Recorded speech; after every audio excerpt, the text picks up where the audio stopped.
When I went to journalism school, we had an affinity group for students of color. At one meeting, we talked about the confusion and disappointment we each felt as we tried to get our pitches approved for the campus newspaper.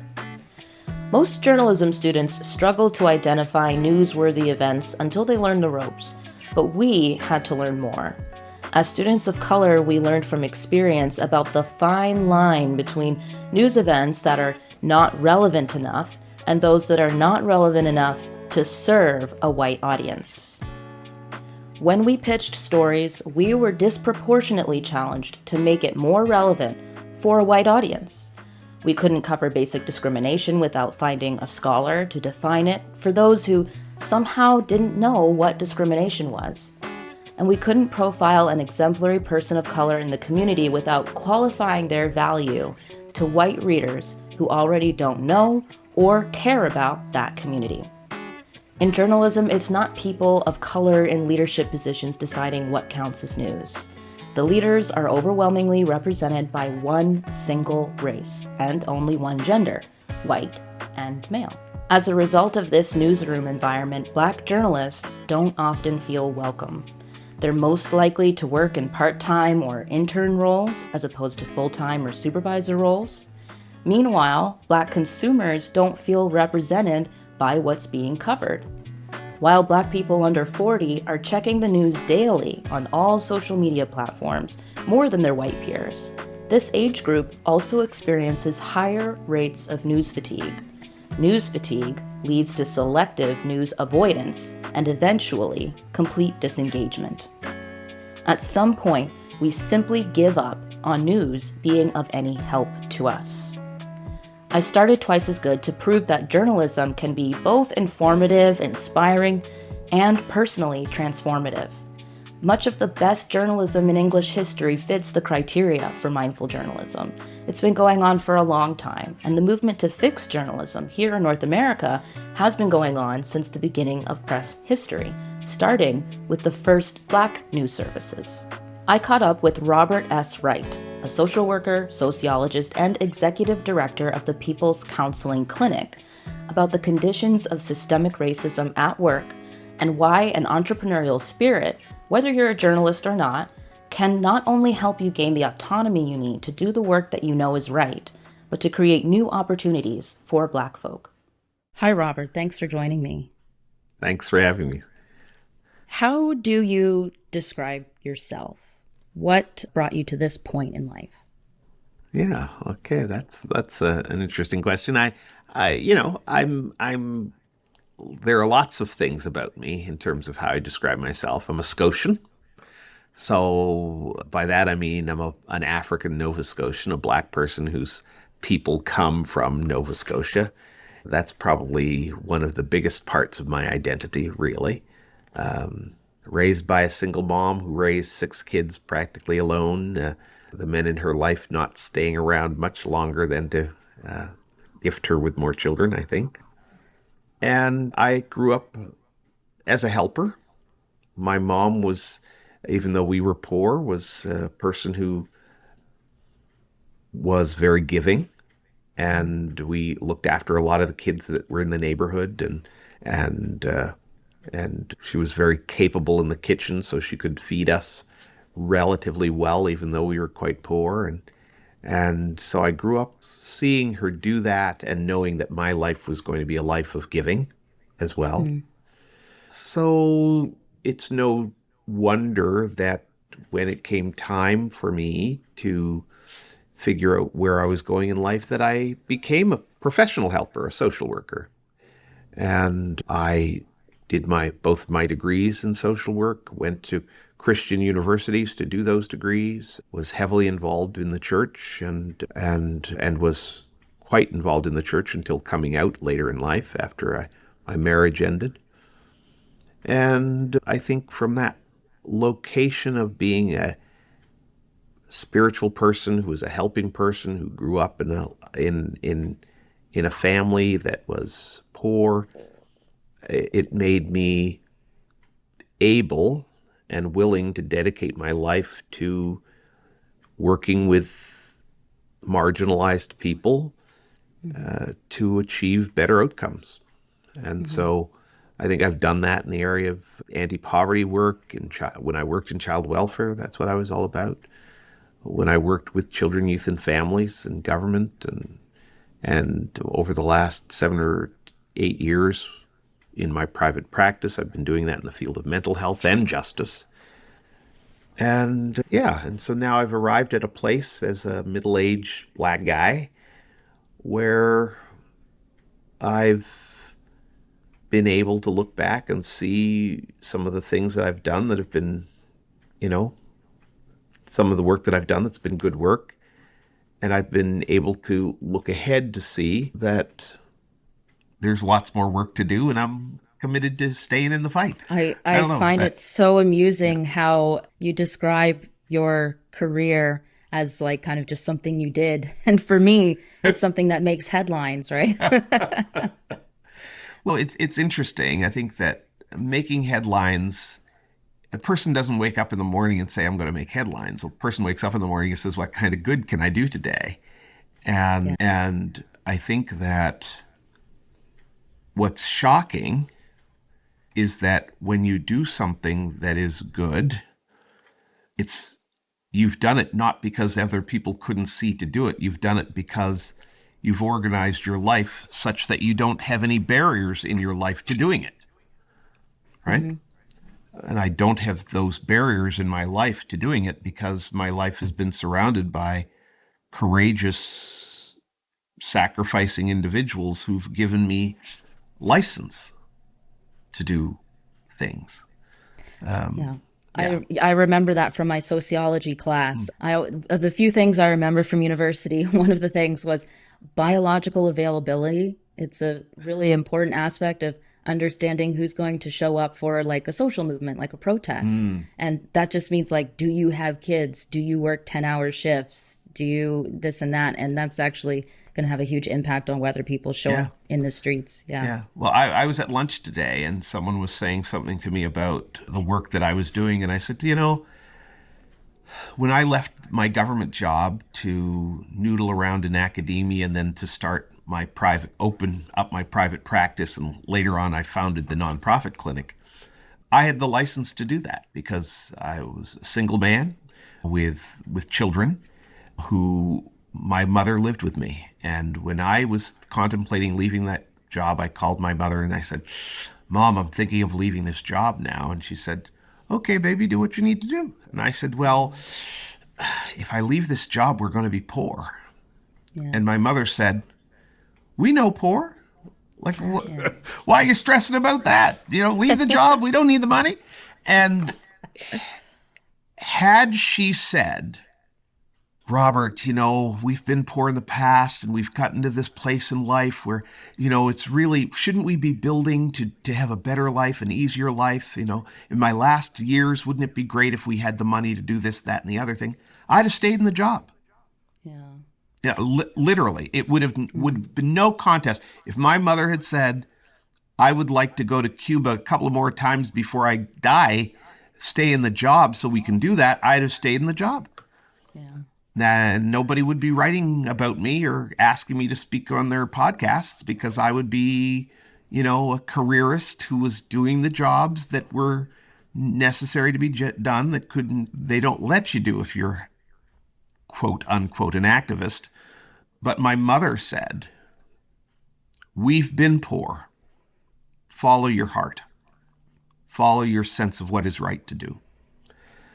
She gave me license, so I did it. That says more about her than about me. I also grew up with a single mother. And I have to say, I don't envy my rich friends that I've had growing up. Yeah. Yeah. It's nice to have money, don't get me wrong. Yeah. But I'm glad to talk about your accomplishments, and I'm going to be a little more blunt about them if you don't mind. Oh, that's fine. So you already mentioned you're a social worker, but you're also a sociologist. Your career spans 30 plus years. You're the executive director of the People's Counseling Clinic. Yes. And that's an organization that provides no and low cost counseling to people with low income and marginalized groups. And you also served as the chair of the African Nova Scotian Decade for People of African Descent, Yes. the Coalition Justice Committee. So that Coalition Justice Committee is what I remember from, especially with your involvement with Trayvon Clayton, who is a huge role model locally. That group was the leading force, it's at least it seemed in the papers. It seemed that this group was the leading force to end street checks in Nova Scotia. And for the listeners, just to make sure, street checks is the police practice of stopping people in public and saving their information as a form of surveillance, and it's disproportionately used against Black people. It's also known as carding, often in Toronto. And in fact, your justice work is what I find the most inspiring because I first met you when I was working on a documentary about racism in the public school system. And I just found that the way you broke down the history of public schools through the lens of race and culture and capitalism and colonialism, and you did it while also painting a clear picture and just saying it in plain terms. I find that very impressive. I quote that all the time whenever the topic of racism in public schools come up. I'm like, well, you know what Robert Wright said about that. And you were also one of the main interviewees in the documentary Working While Black, the phenomenon of walking through the door. That was actually directed by my neighbor, Fateh Ahmed. Small world. Yes. He allowed me to screen it at his home, and it really covered all the bases of what anti-Black racism at work looks and feels like in Canada. And it even explored some solutions to the problem. But at the end, there was something that you said that really lit a fire in my soul. It was when you said that all Black people have to be entrepreneurs. Yes. Why is that? Well, as I understand the entrepreneurial spirit is that, there's creativity, there's innovation, there's risk. That an entrepreneur is a person who kind of charts their own course in terms of how they earn a living. And even if a Black person has a job, they have to be aware that they are responsible for feeding their family. That the company that they're working for, the outfit that they're working for, whether they work for the city or the province or whether they work for a company that employs them, that they always have to be thinking creatively about how it is they are going to earn a living to feed their family.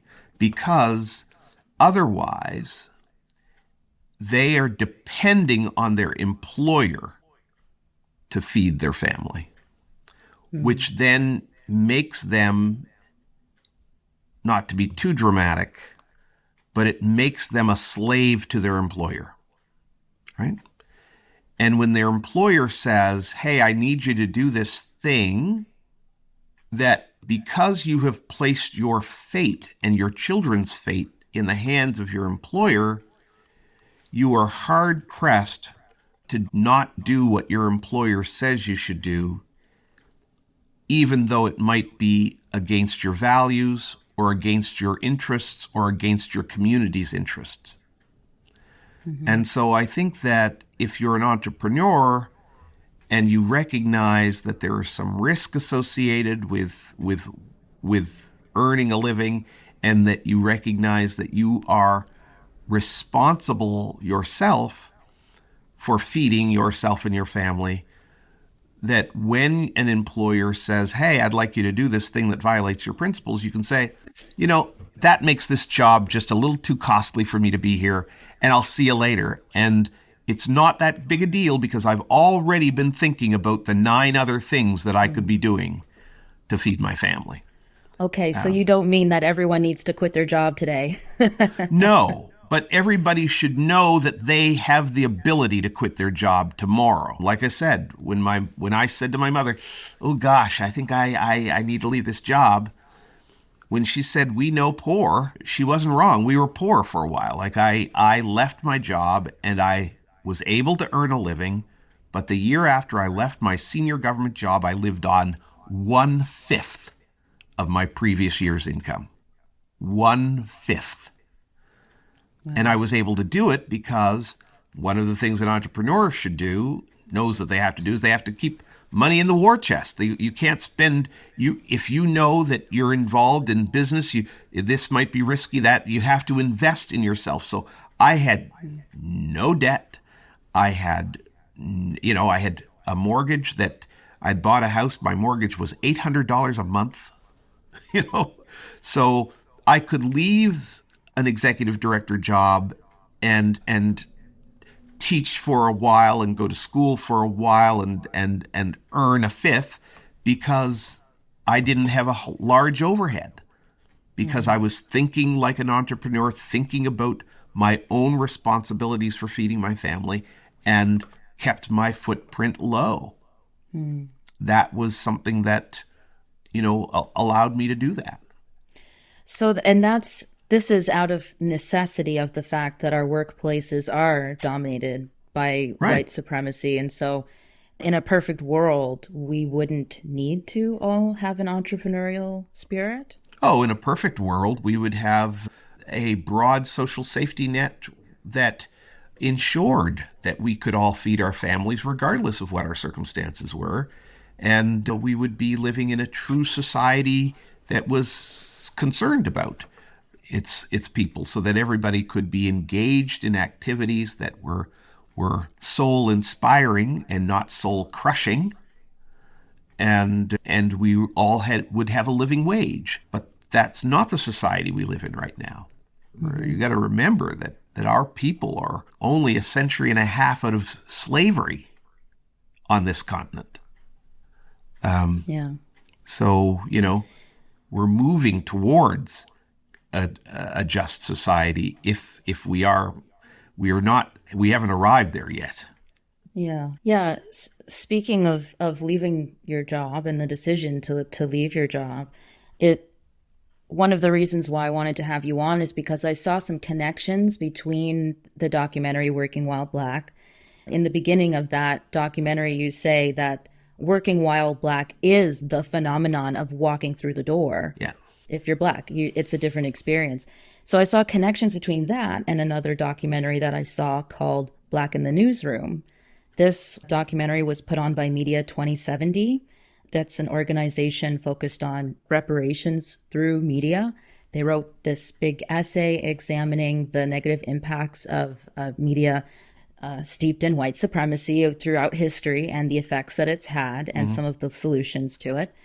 And they came out with this documentary that follows a very talented and skillful Black journalist and her experience of challenges she faced in the news industry, which ultimately led to her leaving the newsroom. To me, that's the worst case scenario for journalism. Losing another Black journalist when there are already so few in those spaces. And personally, I also felt like I was forced to leave hard news because it was so detrimental to my health. And I'm wondering what your thoughts are on the state of Black media and journalism in relation to those things. Does that make sense? Well, I think that I think that we should, before we talk about the state of the Black media, we should talk about the state of media.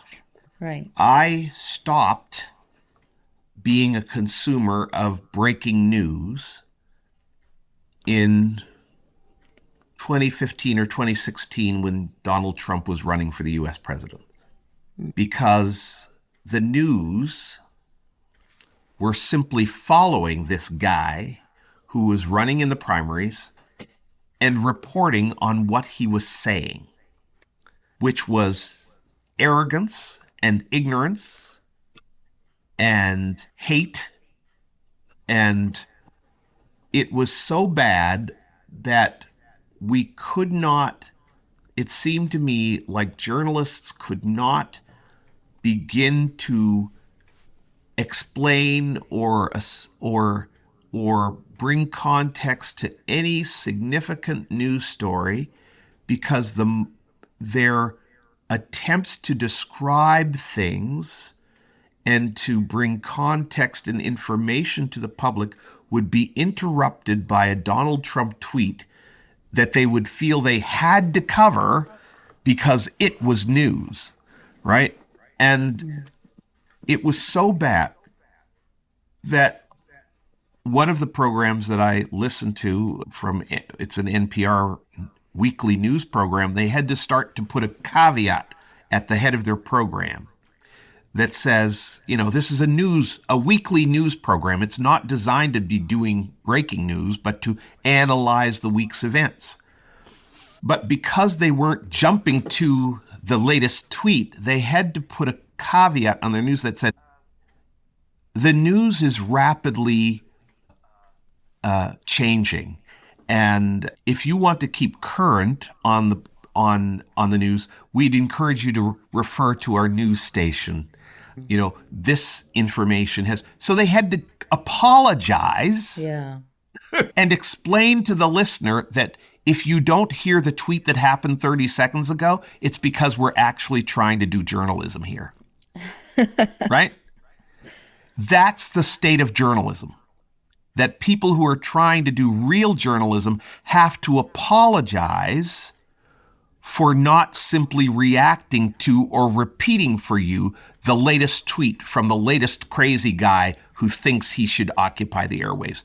Now, if that's the state of journalism generally, then where is the space for in-depth, thoughtful articulation and contextualization of the Black experience in North America?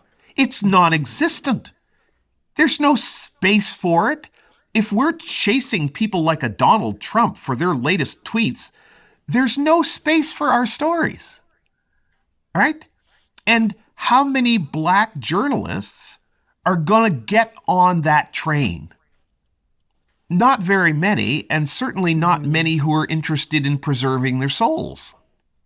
And so I think that there would be a lot of pressure in news media for journalists to follow the quote news, end quote, and people who are interested in bringing context and understanding and even profiling of issues that are not going to occupy the tweets of those folks have to struggle all the more in this current climate to gain the respect and the confidence of their editors and their news managers as they seek to tell the stories that matter. Yeah. So I think there's no awards for telling the stories that matter. Well, there are some awards, I suppose. You could argue that they're empty, but there's no extra points for going the extra step and taking a little bit longer and doing a follow-up. You don't get points for that. You don't get paid extra. It's just on the individual person to do better. Yeah, I think that it's ironic that the things that matter, as you say, the things that matter aren't celebrated and aren't rewarded, even if we can still tell what are the things that really matter. In the documentary Black in the Newsroom, I think her name was Elizabeth Montgomery. She had done some really important stories, community stories for her paper that landed front page, that had good impact, engagement from the readers. And you would think that anybody would be fast-tracked to a leadership position after so much success. And what she found instead was that someone who had a fraction of the experience she had and who had just started was getting paid a lot more than her. Mm-hmm. And meanwhile, she was having to choose between paying for her groceries and paying for her rent while she's doing some of the most important stories she's done. I even had that experience when I freelanced for a year after graduating journalism school. And I covered housing, I covered poverty, I covered disability rights. I got a couple of cover stories. I was one of the people who broke the Airbnb story about how it was affecting housing. And I was struggling. I could not pay my rent. I absolutely could not. I was splitting rent with my mother. And as I was covering the story about bed bugs, I had bed bugs. Yes. Yes. Yeah, and although I have to say that I was working for the Coast then, I was doing housing, and they've improved their pay now. But at the time, that was a very difficult decision. I was having to choose between leaving journalism or maybe leaving Nova Scotia altogether in order to do journalism. Hmm. Hmm. Yeah. Yeah. I don't remember the specific statistic, but when there is, for example, one single black person in an office or workplace where it's all white people and no other black people, those people don't tend to stay in that job. Yeah.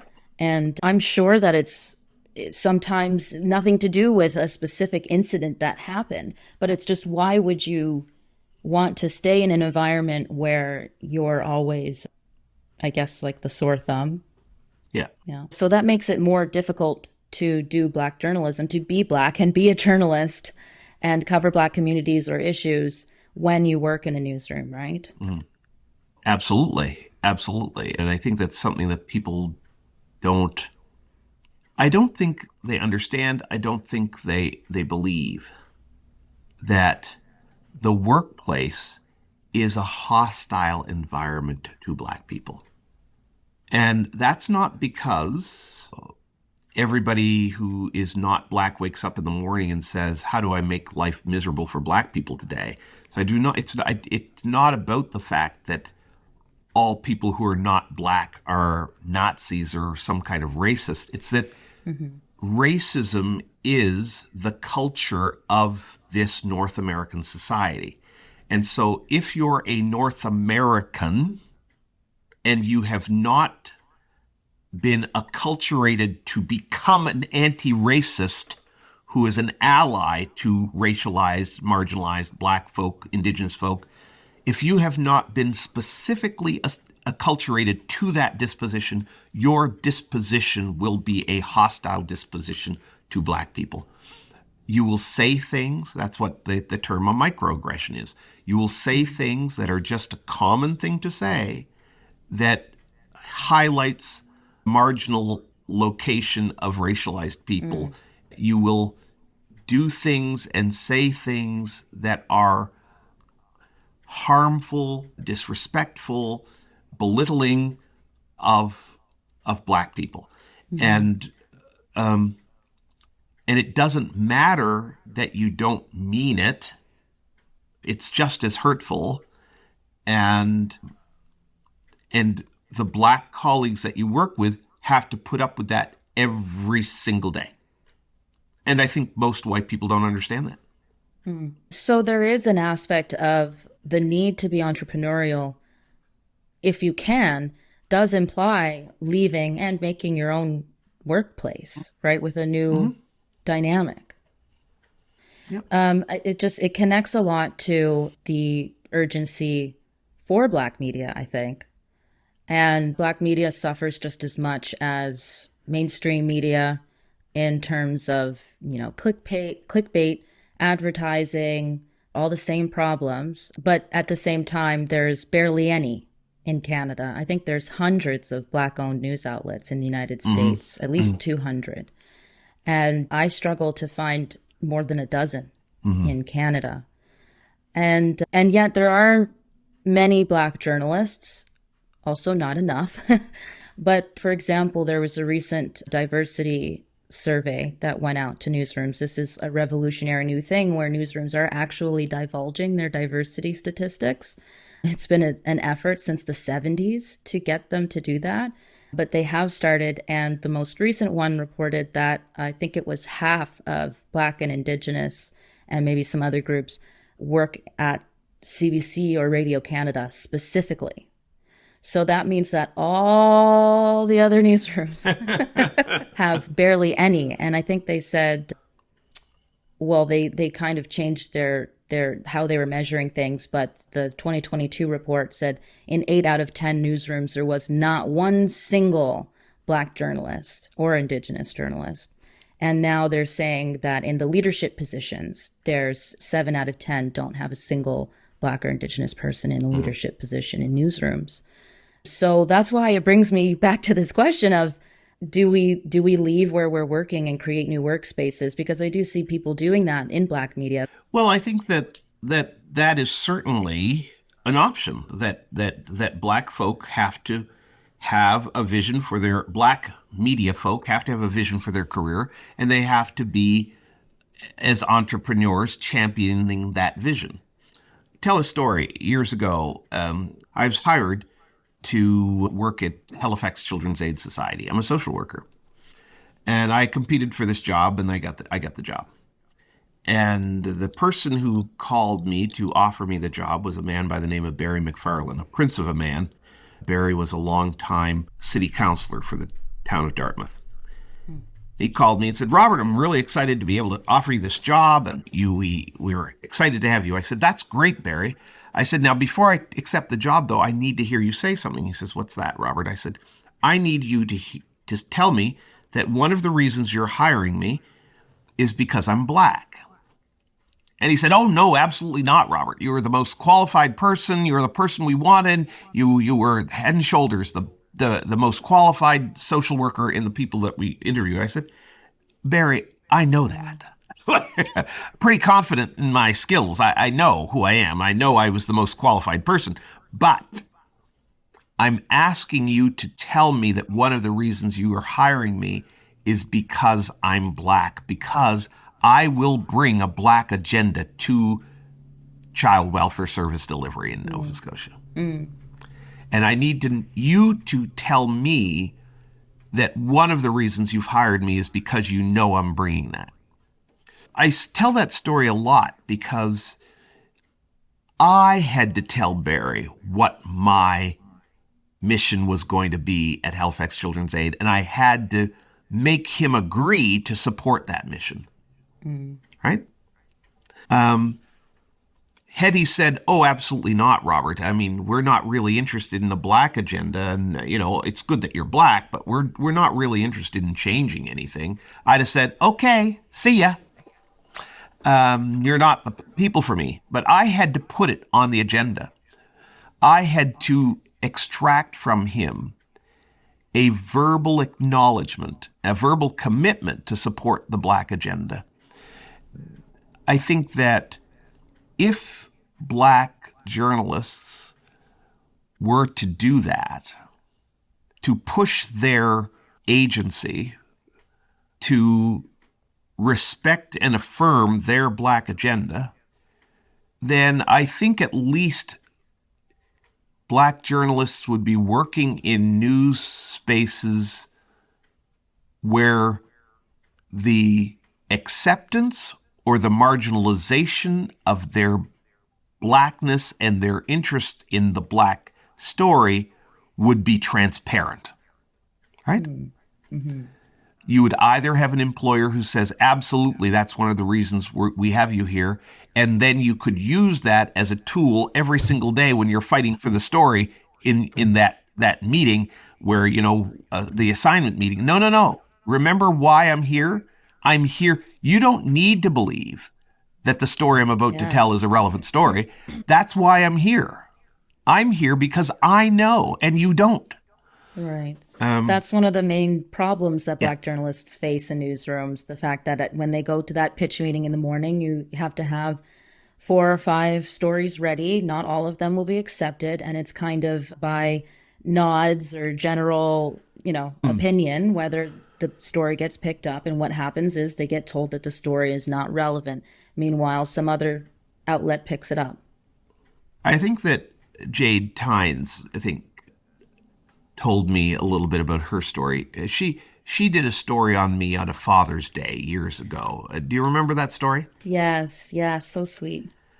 She told me, and I'm telling her story now, but I think that the story was that she'd been given the assignment to do a Father's Day story, and she kind of rolled her eyes and said, "Oh, who wants to hear a Father's Day story?"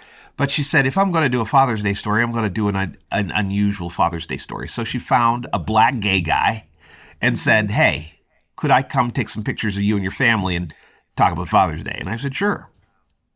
And she did it. And people, when she brought the story back, I think that people were horrified that that was her story. Like, oh, this isn't going to fly. Oh, she said, well, you wanted me to do a story, and this is the story, and and it became one of the, I don't know, it was an online story, so I think they keep track of the metrics, like how long is the story open, how often is it read, all that kind of stuff. And it held as a frequently read story for a long, long time thereafter. And I think that Black journalists need to be able to have those kind of wins, to be able to say to the people in their newsroom, you see, my instincts are right. This is a story. People are interested. And I think that but the sad thing is that you have to keep fighting. Yeah, I found it very difficult too, that sometimes you do a story, it gains traction, you see the impact. That's the best thing ever. And then it just kind of disappears, into the ether with the 24/7 news cycle, I mean. But what would you like to see in the future for Black journalism in general, whether that's in a traditional newsroom or independent media? What in general would you like to see in Black journalism in the next 50 years, like Media 27 proposes? What would you like to see in the next 50 years? What would I like to see? I remember years ago, I was listening to the radio, and I don't know what was the war that was going on at the time, but I think it was maybe the war in Iraq or one of those wars. But I was listening on the radio, and whatever the program was, it was probably on CBC. They had two prominent Canadian feminists talking about the war and asking how this war is going to affect the lives of women, i.e., is the war good for women or bad for women, right? Because there was some question about that question. And these two women, who both had significant feminist credentials, were arguing opposite sides of the question. How can you say war is good for women? War is never good for anybody. Oh, well, this oppressive regime was marginalizing girls and women, and unseating this regime is an important thing. And I thought, oh my God, feminism has arrived. Feminism has arrived if two prominent feminists whose credentials cannot be questioned can actually be arguing opposing views on the national airwaves. Right? Mm-hmm. And of course, it was a woman who was interviewing them. And I thought to myself then, and I think even now, if we were able to see on the national airwaves, national news, asking Black leaders in this country to actually weigh in and discuss on a regular basis the nation's business, and there were Black journalists who were expert moderators of those panels, who brought deep knowledge and experience from a Black lens to the affairs of the day, not the latest clickbaity nonsense, but the deep affairs of the day. I'm a very big fan of Rosemary Barton's weekly panel show that is on the national At Issue. That's it. At Issue is that there is a panel of respected journalists who span the political spectrum, but whose credentials as serious journalists are not questioned, and they discuss the panel. Imagine if that were a Black panel. Right. If we had journalists in Canada who could bring a legitimate and authentic Black lens to discuss the issues of the day and their impact on our society from a Black lens, not just the impact on Black people, mm-hmm. but the impact on society that is given to us through a Black lens. That would be an indication to me that that Black journalism had arrived, that all Canadians would look to that program and say, that is a program that really breaks down the news of the day in a way that's relevant to me, that comes from a Black voice, so it captures certain nuance and captures certain issues that are absolutely the things that we should be talking about today. That, to me, would be the idea that we had arrived. Mm-hmm. You know? I'll continue to think about that. That's a wonderful idea. Let's see if we can make that happen. Yeah. Do you have any last words for journalists who might be listening and any Black listeners? Yeah, I think for Black journalists, I might say that, that Canada needs Black journalists. Canada needs a discussion of the issues of the day, as I've described it, from that lens. And that Black journalists, through taking responsibilities for themselves and their careers, through, that the exercise of that entrepreneurial spirit, should champion their voice in the mainstream spaces, or in the, well, I won't call them mainstream spaces, I'll call them existing media spaces, to have greater voice. I would hope that they would be able to be the transformative force that's necessary in our media landscape. Mm-hmm. And I would just commend them to that work. Yeah. And for people who are consumers of news?